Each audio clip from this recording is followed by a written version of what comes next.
Boa noite a todos. Está no ar pelo Facebook e também pelo YouTube da Igreja Presbiteriana Cristo Redentor, Terceira Igreja Presbiteriana de Porto Alegre, Rio Grande do Sul. Mais uma edição da nossa programação de todas as quintas-feiras, Chimarrão com Bíblia. Momento que passamos com o Senhor Deus, tratando a respeito de temas concernentes à sua revelação, que trazem glória para o seu nome e edificação para as nossas vidas.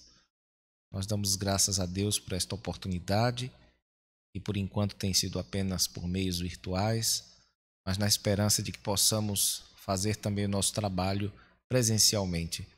E como sempre nós vamos abrir esta edição fazendo uma leitura da Palavra de Deus, que também é uma oração, é uma prece ao Senhor para que Ele nos livre das vergonhas desnecessárias, dentre outros livramentos que são pedidos nesta porção do Salmo de número 25.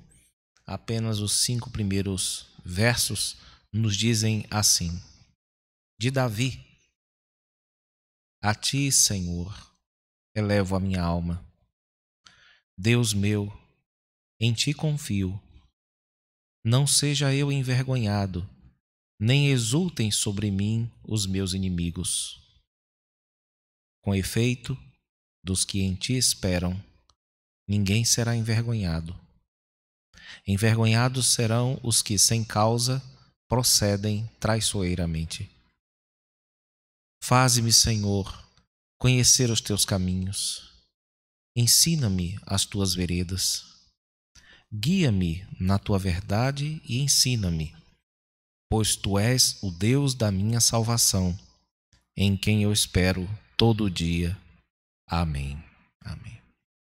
Com esta oração, nós abrimos esta nossa edição do Chimarrão com Bíblia e convidamos a você a que continue a orar ao Senhor, agora usando suas próprias palavras, agradecendo a Ele pelo dia que Ele nos concedeu, pela semana que Ele está nos dando e suplicando os seus queridos, por seus colegas, por seus amigos, por todas as pessoas que precisam das suas orações. Façamos agora, durante alguns instantes, as nossas preces ao Senhor Deus e logo a seguir nós cantaremos um cântico que é baseado no início deste salmo: a ti, Senhor, elevo a minha alma. Passemos alguns instantes na presença de Deus.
Nós vamos entoar um cântico que é uma oração cantada, baseada no salmo que acabamos de ler: a ti, Senhor, elevo a minha alma.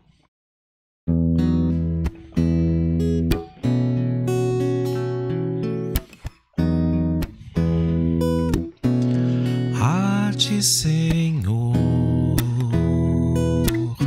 elevo a minha alma. A ti, Senhor, elevo a minha alma. Ó Deus meu, confio. Guarda-me, Senhor, pois em ti, Senhor, me refugio.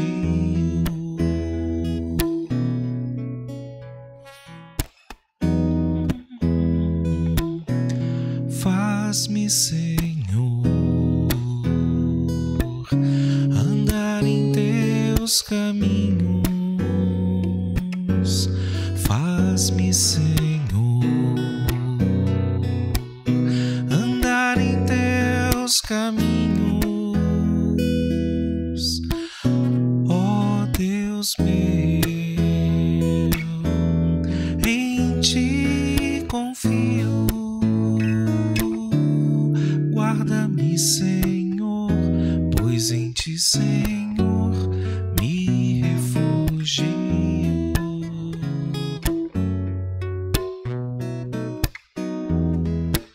Vamos cantar novamente este cântico. Ele é bem curto e é fácil de aprender. A ti, Senhor,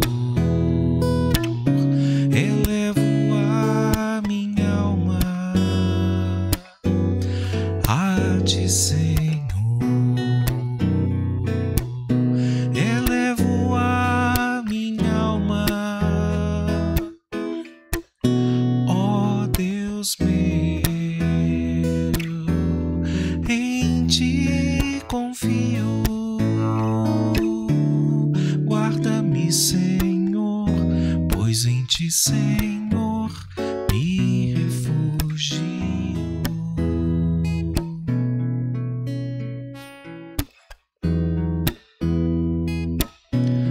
Faz-me, Senhor, andar em teus caminhos. Faz-me, Senhor, andar em teus caminhos. Ó Deus meu, em ti confio. Guarda-me, Senhor, pois em ti, Senhor, me refugio. Me refugio. Me refugio.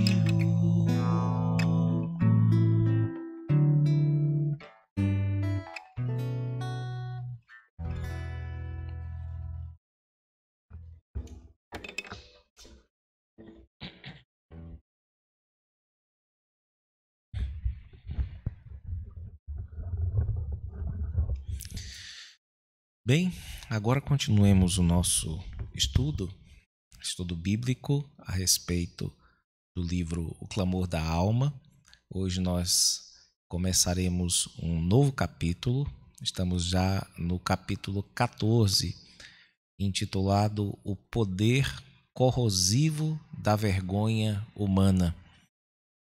Este é um livro, como todos sabem, que trata a respeito das nossas emoções mais complicadas, mais obscuras, e de que modo elas sinalizam, elas vocalizam como tem andado a nossa vida com o Senhor Deus.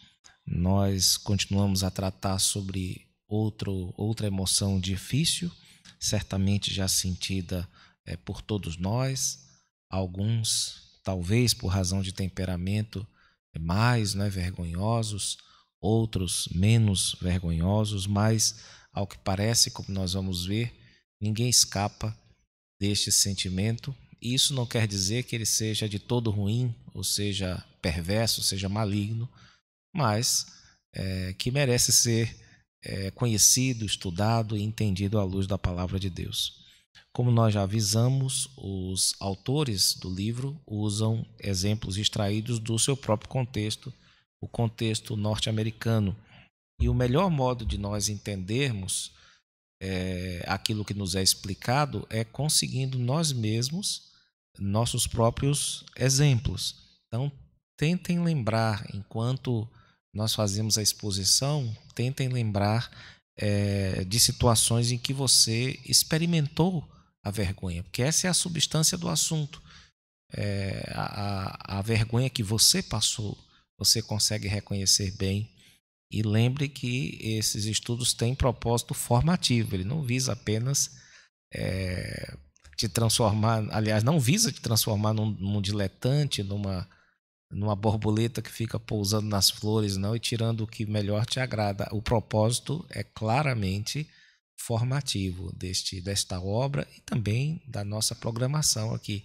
Então é muito importante que você leve isso a sério, porque pode ser que Deus esteja te ensinando coisas de que você precisará mais à frente.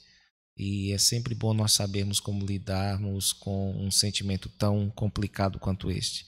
Enquanto isso, ouçamos 3 exemplos, 3 breves relatos que ilustram a vergonha nossa de cada dia, né? Que são 3 pequenos parágrafos fornecidos pelos autores. Eles dizem assim: o primeiro é de um homem chamado João, que é casado com uma senhora chamada Marta. João tremia em frente à sua esposa, Marta. Havia acabado de admitir ter tido um caso com a melhor amiga dela. Com a cabeça baixa, ele se recusava a olhar diretamente nos olhos inconsoláveis de Marta. A fúria da sua esposa começou a crescer, temperando a tempestade de vergonha. Quem mais sabe disso? Ela sussurrou. O horror da exposição era ainda mais consumidor do que a dor da traição. Então, além da traição, você tem o efeito social dela. É isso que ela estava procurando saber. Segundo exemplo, Marcos meneava a cabeça angustiado.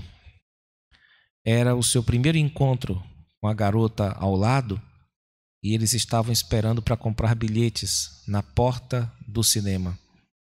Uma longa fila se estendia atrás deles. Ele esqueceu a carteira e só tinha R$6 no bolso.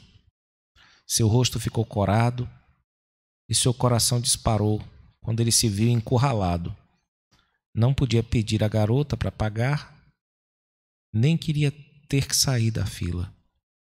Ele desejou simplesmente voar para bem longe daquele apuro. Terceiro exemplo. Janete sorriu polidamente. Ela agradeceu à amiga por apontar uma mancha de rímel que parecia um pequeno inseto no canto do seu olho.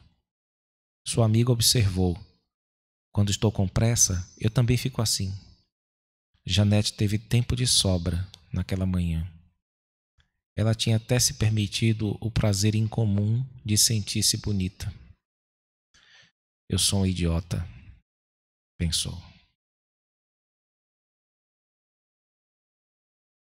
Vocês já devem ter ouvido falar que existem pessoas que não podem ver uma vergonha passando que já correm atrás, né, para sentir, para passar. Mas infelizmente o contrário também é verdade. Às vezes você não sabe, mas tem uma vergonha num beco aí te esperando. Quando você passar por ali, sabe Deus o que vai acontecer com você.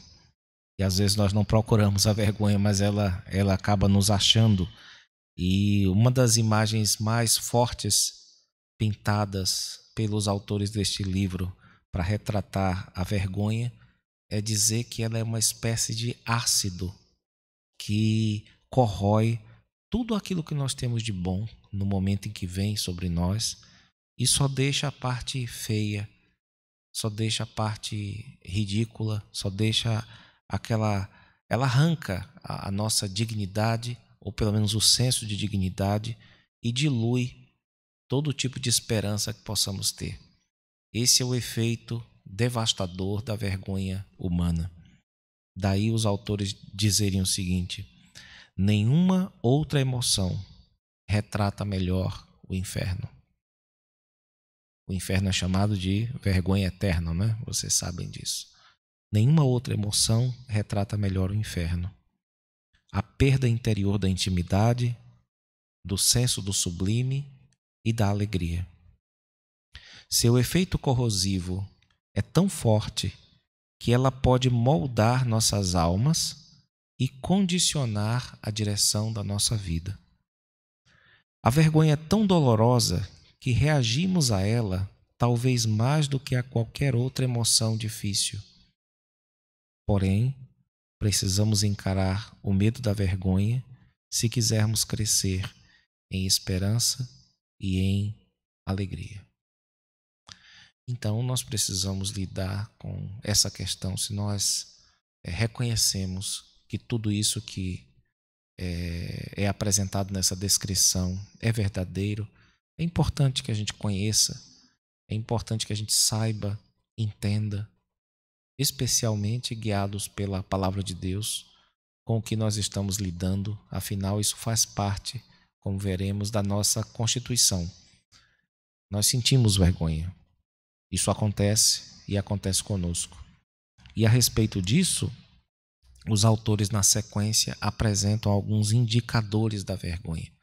Como é que você sabe que você está sentindo vergonha no momento em que você sente? A primeira indicação que eles nos dão a respeito disso é que você sente uma espécie de absorção dolorosa do seu ser. O seu ser é absorvido em algum sentido, ele é sugado em algum sentido. Então, quando nos vem a vergonha, essa é uma das sensações típicas, é que alguma coisa parece estar nos cobrindo, como se fosse uma avalanche, ou nos sugando, ou como que dando-nos uma descarga, ou um redemoinho, ou um lamaçal ainda, ou uma areia movediça. Essas são imagens que tentam captar ou retratar a situação de quem enfrenta esse sentimento. E a autoconsciência da pessoa, ou seja, a pessoa sabe que ela está passando por aquilo no momento em que está, ela parece sacudir bem forte as bases mais profundas do nosso ser. É como se fosse um profundo questionamento daquilo que nós supunhamos ser, mas que ao que parece não somos ou não estamos sendo. Sobre isso dizem os autores: nossa identidade central, o eu, parece feia demais para se encarar sem terríveis consequências. Então, com desprezo, rotulamos a feiura como sendo uma dignidade defeituosa. Eu sou um estúpido, eu sou um gordo, eu sou indisciplinado, sempre atrasado, nunca preparado. Um amigo esqueceu-se de um encontro que marcou comigo. Quando o encontrei vários dias depois, ele disse: eu sinto muito, eu sou um tolo, não só por ter esquecido. Também me esqueci de ligar depois que lembrei do nosso encontro. Idiota. A vergonha ataca o nosso eu em relação à sua identidade. Eu sou um... reticências. É a sintaxe da vergonha. Então é típico de quem está profundamente envergonhado falar ou predicar a respeito da sua própria identidade, quem ele é. E em geral, ele desconsidera essa identidade. Ele se coloca como animal, como alguma coisa subhumana, não é? E isso é o que a vergonha, pelo menos, propõe para a gente. Enquanto eu estava estudando, lembrei-me de uma daquelas vergonhas que você pode contar, né? Uma menina que eu gostava muito, uma amiga minha, irmã da igreja, lá em São Paulo. Lembro que eu estava num sítio com vários irmãos, era um passeio da igreja, e de repente chega a menina toda bonita, toda de branco, com a roupa branca, toda animada, e veio ela e o noivo dela junto. Ele me deu um abraço, depois ela veio me dar um abraço, e eu lembro que eu estava com um café, tinha acabado de colocar café preto e muito quente. E aí eu achei de dar um abraço à menina.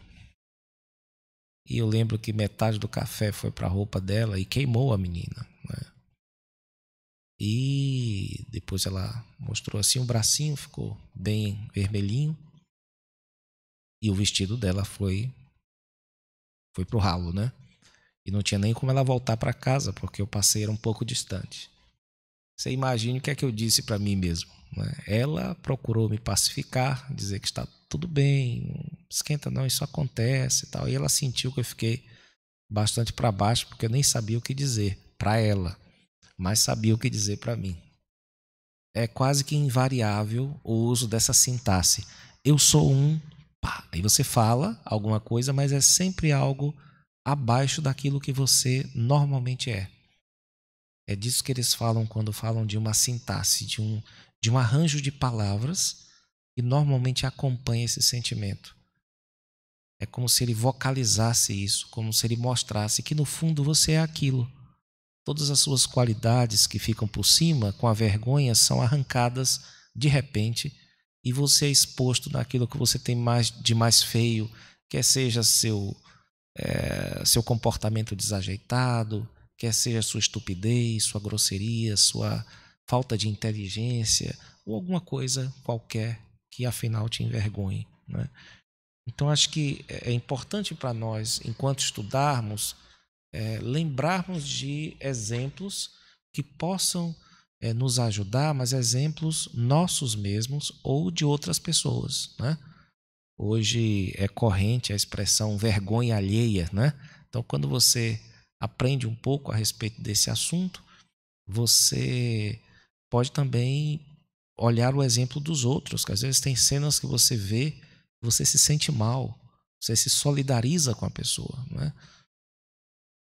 Recentemente, já tem um tempo, aquela senhora Mônica Lewinsky, que foi aquela moça que protagonizou um escândalo mundial com o ex-presidente Bill Clinton nos Estados Unidos, um escândalo sexual, inclusive. Ela lançou um vídeo, mais ou menos 20 minutos, 25 minutos, intitulado O Preço da Vergonha. Se vocês puderem depois, assistam. Ela foi a pessoa mais exposta, considerada até hoje, porque quando ela aconteceu com ela isso, era o boom da internet, né? Então foi, acho que mais de 1 bilhão de pessoas viram ou souberam do escândalo, né? E ela disse que foi uma das pessoas que certamente passou mais vergonha, porque ela ficou exposta para o mundo inteiro com as histórias e tal. E ela coloca isso de um modo muito, muito bom, muito reflexivo. Vale a pena assistir. O Preço da Vergonha é uma série do TED, do Tecnologia, Design, alguma coisa. Vocês podem procurar pela sigla TED no YouTube e vocês encontram. Bem, meus irmãos, e quanto à Bíblia? O que é que ela nos diz a respeito do assunto? Bem, em vários lugares, ela descreve os ataques da vergonha à nossa identidade, destacando principalmente como o nosso semblante é alterado. A face, todos nós sabemos, né, é aquela parte que mais nos diferencia das pessoas. O seu joelho é muito parecido com o de milhões de pessoas, não é? Seus pés também, muito parecido com milhões de pessoas. Seus braços também, com o de milhões de pessoas. Mas seu rosto normalmente tem menos, não é? Pessoas que se parecem com você. E nenhuma delas é idêntica. Então, o rosto costuma ser uma referência da nossa identidade, uma referência de quem nós somos. Pois é principalmente lá, na Escritura, que a vergonha se manifesta. É comum, até mesmo entre nós ouvirmos, né, as pessoas reclamando uma da outra, dizendo fulana ou fulano não tem um pingo de vergonha na cara, né? Significando que o rosto dele parece ser impassível, parece não sofrer desse problema, e é onde a coisa mais se manifesta, né? Ou visivelmente se manifesta. E dependendo da cor da pessoa, ela pode ficar rosa, né? Outros ficam vermelhos, outros ficam roxos. E ao mesmo tempo, aquilo parece ser uma irrigação, né, de vida, mas não é. há uma perda de vida, há uma perda de brilho, há uma perda de vitalidade quando a pessoa está com vergonha. Parece que ela está sendo mesmo, ela está morrendo, né? É uma sensação, apesar da mudança de cor da pessoa. Observe o imaginário do rosto associado à vergonha em 3 textos bíblicos. O primeiro deles, Isaías, capítulo 27, versículo 22. Jacó já não será envergonhado, nem mais se empalidecerá o seu rosto. Vejam a associação. Nos Salmos, eu cito o 44, 15 e o 83, 16 e 17 na sequência. A minha ignomínia está sempre diante de mim. Cobre-se de vergonha o meu rosto. Enche-lhes o rosto de ignomínia, para que busquem o teu nome, Senhor. Sejam envergonhados e confundidos perpetuamente. Perturbem-se e pereçam. Essa ideia de confusão também é muito associada à vergonha. Quando nós ficamos confusos, normalmente é assim que é registrado na Escritura. A vergonha é quase que um sinônimo dessa confusão. A pessoa pode ser absorvida na vergonha, pode ser coberta de vergonha, como se fosse um soterramento. E sobre isso eles dizem: ser coberto de vergonha é se sentir mergulhado em algo angustiante, realmente terrível. Pode parecer radical, mas a experiência de sentir vergonha se parece com uma morte prolongada e tortuosa. Então essa é uma das primeiras características ou um dos primeiros indicadores da vergonha. É essa sensação de que nós estamos sendo mergulhados no ácido ou mergulhados num lamaçal. Alguma coisa está nos drenando, nos puxando, nos engolindo. Essa é uma boa descrição para uma coisa que, para quem já passou, é indescritível, não é? São figuras que são úteis no momento de você elaborar seu sofrimento, sua dor, sua vergonha. Um outro indicador que nós temos, apresentado pelos autores, é aquilo que eles chamam de fuga da exposição. Quem sente vergonha tem vontade de fugir dali, do lugar onde está. Ele deseja se esconder. Novamente, eu apelo para a experiência. Vocês já devem ter ouvido alguém dizer assim: olhe, quando aquilo ali me aconteceu, eu não sabia onde eu enfiava a minha cara, né? Ou então eu queria sumir dali. Se eu pudesse, eu saía correndo, mas não dava, ia ser pior. Então a ideia, a sensação e o desejo de você querer sumir ou fugir ou voar daquele lugar é quando a vergonha atinge níveis insuportáveis, né? Esse testemunho cabia, essa confirmação cabia certamente com perfeição na boca do primeiro casal, Adão e Eva. Vocês lembram o relato de Gênesis, que antes do pecado eles estavam nus, né? E eram literalmente um casal sem vergonha. Hoje nós usamos essa expressão de modo irônico, não é? Mas o fato é que eles não se envergonhavam. Eles estavam bem como 2 crianças inocentes que você põe uma do lado da outra e elas brincam ali sem sequer perceber nada, sem sequer notar que estão nuas. Agora, depois do fiasco que foi a rebelião do Éden, é isso que significa o termo queda, é rebelião fracassada. Houve um plano de uma rebelião contra Deus e no final a coisa deu totalmente errado. E quando você passa uma vergonha dessa, aquilo que você mais quer fazer, dentre outras coisas, é se esconder, é fugir dali. Então, quando eles ouviram a voz do Senhor, né, na viração do dia, o sinal de que Deus estava se aproximando, eles procuraram um lugar para se esconder. E até hoje, de fato, Isso se repete na nossa raça e de algum modo nós procuramos alguma parte do nosso mundo que nos ajude a fugirmos para lá, a acionar nossos poderes de invisibilidade, que quase sempre não funcionam, estão quebrados, né? E infelizmente, ainda assim, nós tentamos, nós fazemos o que nós podemos. Colocamos a mão no rosto, saco na cabeça, pedimos para ir no banheiro, fazemos alguma coisa para tentar sair daquela situação vexatória, né? Eu gostaria de relatar um outro exemplo aqui que eles dão. Um dos autores fala de uma ocasião em que ele próprio passou uma vergonha enorme e depois da vergonha passada, ainda tinha vergonha residual e ele queria ir embora. Foi numa palestra. Se você der uma palestra ruim, se você já fez alguma palestra, você sabe que a vergonha tem dois momentos, né? Tem um momento que você está ali falando para as pessoas, né? E depois, quando as pessoas vão conversar com você, você quer fugir dali e tem sempre alguém que gostou e vai lhe perguntar alguma coisa e você está sentindo o peso inteiro do globo em suas costas. E eles falam a respeito dessa experiência. Recentemente, eu me dirigi a uma plateia no seminário, estando mal preparado e com uma convicção mecânica. Foi terrível. Eu me esforcei, mas a audiência estava cansada. Fiz a palestra e me senti escorregando até a areia movediça da vergonha. Felizmente, toda aquela terrível conferência terminou.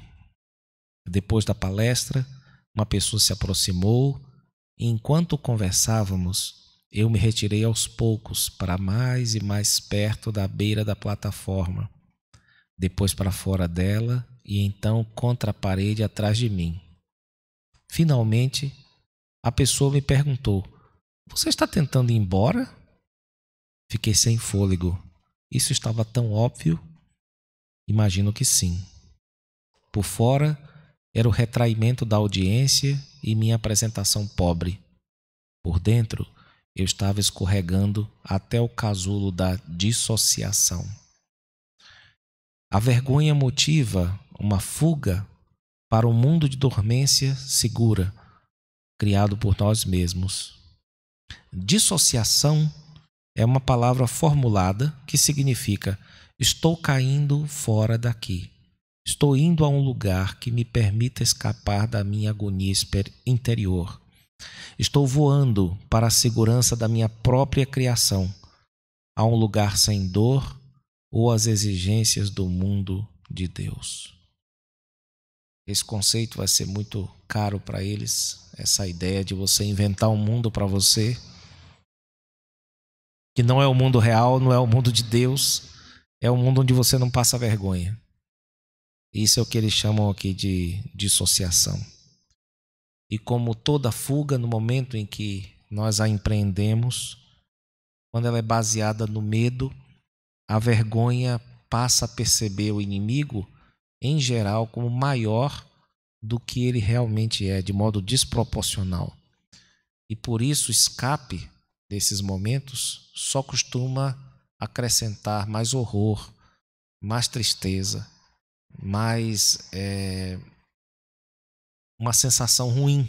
Ela fica pior ainda depois que você sai do ambiente. Então não é anormal, não é difícil que após escaparmos de uma grande vergonha, nós nos sintamos muito mal com isso, muito mal. Eles dizem o seguinte: e assim, voar para longe da vergonha somente aumenta a vergonha, fazendo a expectativa de olhar nos olhos do outro ou na feiura interior algo muito mais incompreensível. Consequentemente, toda dissociação, isto é, um voo até a invisibilidade, haverá de falhar e exigirá métodos mais agressivos para estancar a hemorragia. Nós continuaremos a estudar sobre este importante assunto, vendo mais indicativos a respeito da vergonha e do seu poder corrosivo. Mas hoje nós vimos, num resumo, que por sua natureza, eu chamarei de gasturante ou ácida, a vergonha é um dos nomes que o inferno recebeu na Bíblia. Vergonha eterna. Ela possui, até aqui, 2 indicadores. O primeiro deles é uma espécie de sensação de soterramento.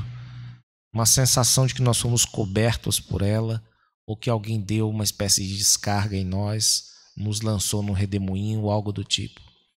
E o segundo indicador é que desde o Éden, desde que nós, em termos representativos, aprontamos com Deus, desde aquele tempo, nós temos vontade de fugir, vontade de sumir, vontade de nos esconder. Quando nós somos descobertos ou quando somos expostos a esse sentimento, nós queremos ir para um mundo que é o nosso mundo, que nós consideramos, julgamos mais seguro, esse mundo que nossa dissociação inventou e reinventa a cada vez que nós sentimos vergonha. É isso, meus irmãos. Nós vamos dar continuidade a este assunto na próxima quinta, se Deus nos permitir. E agora nós vamos orar ao Senhor, suplicando para que Ele guarde em nossos corações os conteúdos aprendidos. Oremos. Deus de amor, de bondade, nós te damos graças e a Ti, Senhor, elevamos a nossa alma.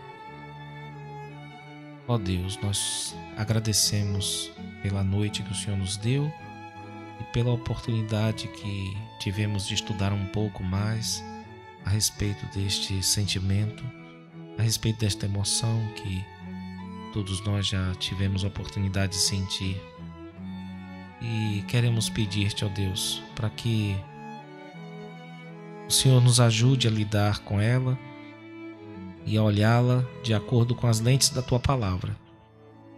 Ajuda-nos, Senhor, a não sermos meras vítimas desse sentimento, mas que possamos conhecê-lo, possamos entendê-lo à luz da Tua Palavra e que possamos lutar com ele, Senhor, conforme a Tua vontade. Não sejamos nós envergonhados ou confundidos de modo desnecessário. Dá-nos a graça de aprender como podemos nos envergonhar de certas coisas e ao mesmo tempo agradar a Ti. E a não nos envergonharmos de outras coisas, de modo a dar uma direção aos nossos sentimentos que lhe seja agradável. Pedimos ao Senhor para que Tu nos eduques, Tu nos ajudes a considerar estes momentos como formativos e que o Senhor faça bom uso deles para transformar nossa vida, para afirmar nossos caminhos também nessa dimensão, debaixo da Tua vontade. Pedimos, ó Deus, para que o Senhor nos dê um bom restante de noite e um bom restante de semana. Guarda-nos junto conosco, guarde a todos os nossos amigos, nossos inimigos, nossos conhecidos. Guarde o nosso país e o nosso mundo, Senhor, e ajuda-nos, ó Deus, nas dificuldades que temos atravessado. Essa é a oração que fazemos, gratos por tudo, em nome de Jesus, o Teu amado Filho. Amém. Amém. Com esta oração, a nossa programação, o nosso chimarrão com Bíblia chega ao fim. Nós lembramos das nossas programações. Próximo domingo, às 9 horas, nós teremos nossa reunião de oração até aproximadamente às 9h25. E às 9h30 nós teremos a escola dominical com diversas classes. E caso você tenha interesse em estudar conosco, você pode fazer contato pelas redes sociais e nós iremos atender você e enviar para você um link de acordo com a sua faixa etária. Também às 19 horas nós temos o nosso culto online e também convidamos você a que se agende e participe conosco neste momento de edificação da igreja. Rogamos também para que continuemos a orar, continuemos a pedir a Deus que nos ajude, porque isso nós temos recebido de Deus, a sua misericórdia, a sua graça, e que o Senhor Deus nos ajude a todos enquanto estivermos afastados, separados uns dos outros. Senhor Deus nos dê uma boa noite. Amém.